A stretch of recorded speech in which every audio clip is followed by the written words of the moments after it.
Great, thank you. Just a few questions about your new book. We start with the first one, and we want to know Sanatan Dharma, the eternal religion, how to perceive its fundamental truth. I have said in this book that I just showed you that there is really only one religion in the whole universe. And the Indian name for it, the Sanskrit name for it, is Sanatan Dharma, which means the eternal religion. It isn't Christianity, Hinduism, Buddhism, anything like that.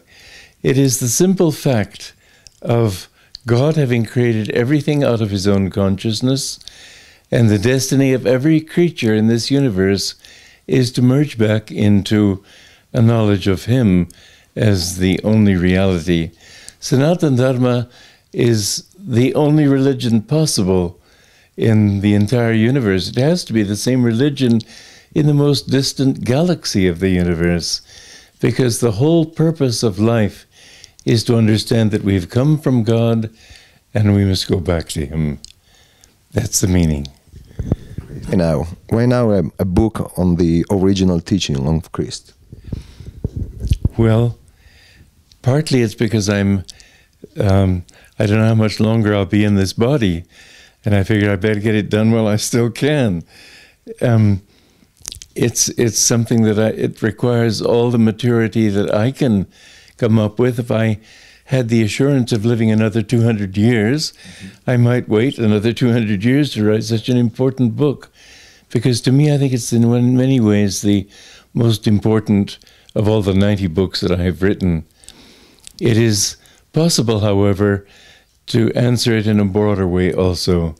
That now, meaning not today, meaning not this year, but now in this era that we live in, it is possible to say that science has shown us the universe in a way that makes it possible for us to realize that God cannot be an old man with a long white beard, and his son cannot be just one human being living on this mudball of a planet, that the infinite truths have to be far greater than we imagine.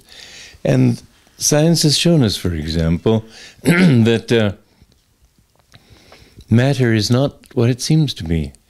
Matter is actually a vibration of energy.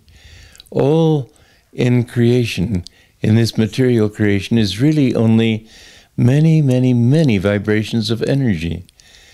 And beyond that, many scientists themselves say, well, it looks very suspicious, as if everything may be just a thought in the mind of God. What does proving a spiritual truth mean? When science proves the truth, this came to be a very different way of thinking. With the advent of modern science, people no longer thought in terms of, well, it makes sense rationally, therefore it must be true. Science proved again and again that what seems true to your reason is not true. To your reason, it looks as if the world is flat. To your reason, it looks as if the stars and planets and everything go around the earth. There are many things which reason tells us are true that are not true. But science discovered that by experimentation we can demonstrate whether it's so or not. Well, to prove a spiritual truth means to experience it. Our own consciousness is the laboratory that we need to demonstrate to ourselves whether kindness, for example, works or doesn't work. Jesus said that we must think of other people, that it is more blessed to give than to receive. This is a dogma until you test it. And then when you test it, you find out that, well, I'm happier when I share with people and less happy when I grab from people. And so every spiritual truth can be and must be proved by the individual, otherwise it's only a dogma.